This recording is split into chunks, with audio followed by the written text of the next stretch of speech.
I think there's something a little unsettling about the myth of Santa Claus.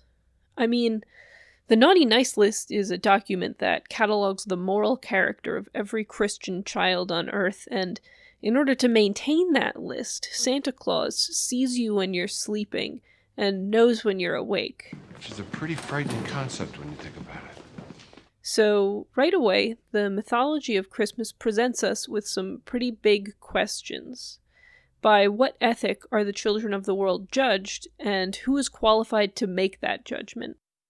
In the Santa Claus trilogy of films, the elves in the North Pole appear to have no sense of what it means to act morally. Despite their Protestant work ethic, their lives are defined by fulfilling pleasures such as playing, eating sweets, and drinking cocoa. And it seems like they do Christmas the way that they do, not because they are compelled to, out of some fear of punishment or obligation to a higher power, but because they like making people happy.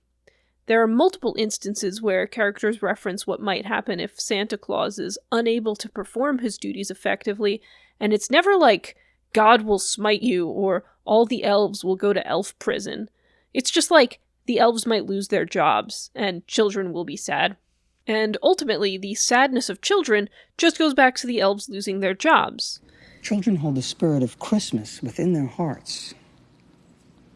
You wouldn't want to be responsible for killing the spirit of Christmas, now would you? Then children everywhere will stop believing. The elves will lose their jobs in the North Pole. The elves simply need children to preserve the spirit of Christmas so that they can continue operating as usual, even though believing in Santa Claus is shown to have painful, negative consequences for many children when they're bullied by their peers or become disillusioned with Christmas. Christmas morning came and...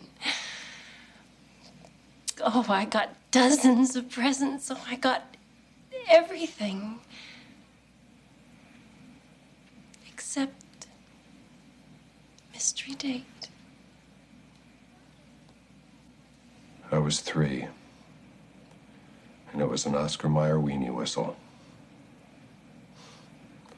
Christmas came, no weenie whistle. And that's when I stopped believing. You were 3? And the elves losing their jobs may sound a little rough, but it's important to remember that the North Pole appears to be a moneyless, post-scarcity society. If all the elves lost their jobs, nothing would really happen to them. They wouldn't die in poverty, they just wouldn't have anything to do anymore. I think it's interesting then that each entry in the Santa Claus trilogy is framed around a legal document, a contract. The first film, The Santa Claus, deals with the clause stating that if Santa should be killed, any person who puts on his suit assumes all of his duties and responsibilities. The second film deals with the even finer print of the Mrs. Claus, which stipulates that Santa must find a wife or risk losing his magical powers. And the final film introduces the escape clause, which is not a pun, and it can be invoked if Santa wishes to surrender his claim over the Santa identity, which probably would have been helpful in the first movie. These premises immediately suggest that some sort of legal system exists in the elf world, which by extension implies the existence of some penal code. However, in reality, the material in these clauses manifests not as a codification of a legal system, but simply a recording of the laws of nature. After Scott Calvin inadvertently puts on the Santa suit, it's not like he decides to respect the terms of the contract in order to avoid paying a fine or something. He just magically begins to transform into Santa. Similarly, in the second film, Scott is required to find a wife, and when he fails, the desantification process begins. This process was not initiated by the elves or the legendary council introduced in this film. It simply happens to Scott as a reaction to his not having a wife, the same way that you'll always fall down to the ground as a reaction to jumping up into the air.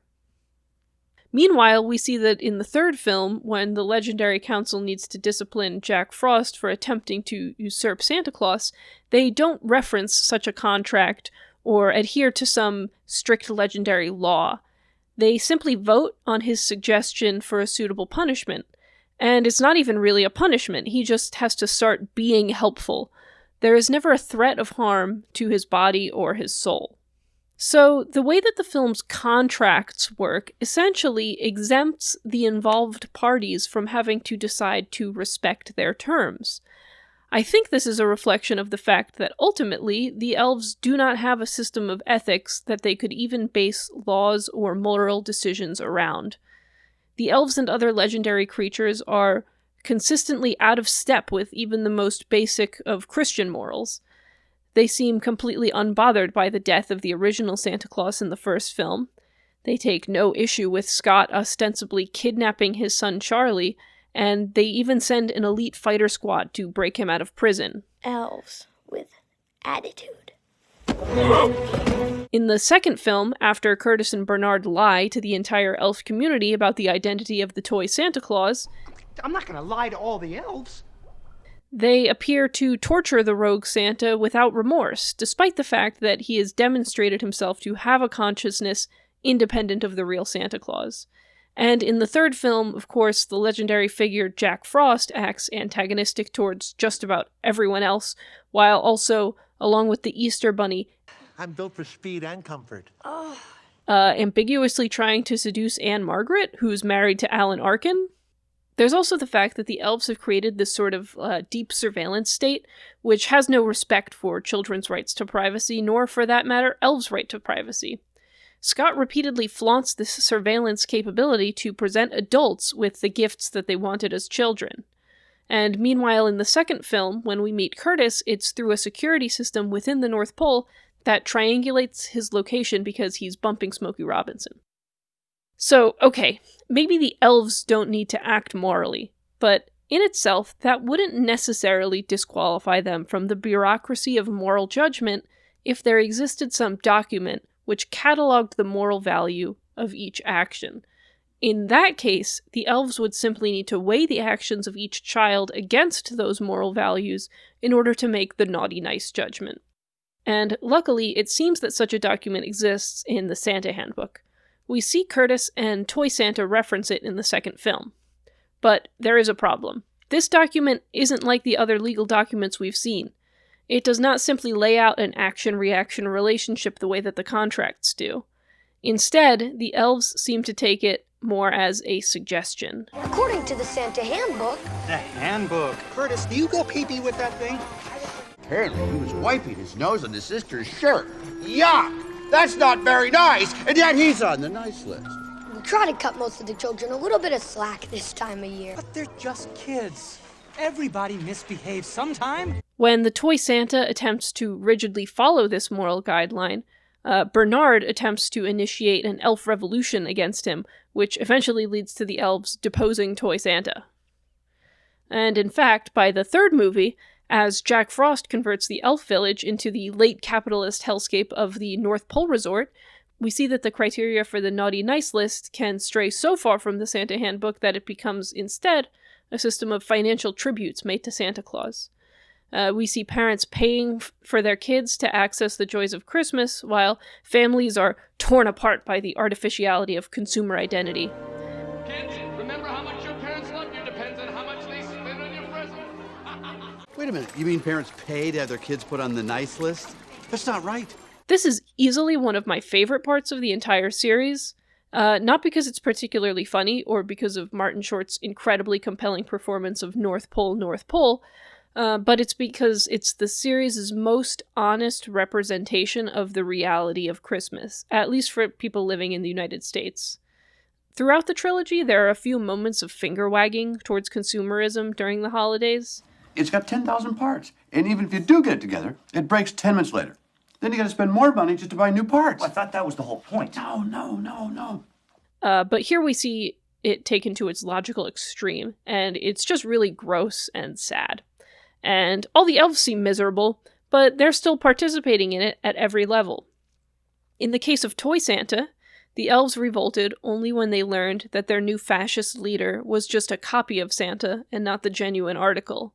But this time, Jack Frost really is Santa Claus, and it seems like honoring the imposed hierarchy of the Christmas ritual is simply more important to the elves than bringing happiness to children. We're here first. Shut up. So, in the Santa Claus universe, there is some higher power, some order that is beyond the control of the elves and the legendary creatures. We can clearly see this in the sort of magic that transforms Scott into Santa Claus against his will and dictates a heteropatriarchal family structure in the North Pole. But this higher power does not seem to govern morality. The Santa Claus proposes that human morals are in fact arbitrary, and they are imposed arbitrarily by creatures who do not value them beyond the fulfillment of their own whims. We can take comfort in knowing that there are rules and systems that the universe adheres to, but that comfort is thrown into chaos when we realize that maybe, apart from determining whether or not we get our presents, our decisions on whether or not to act morally have no consequences at all. And I just think that's kind of neat. Thanks for watching.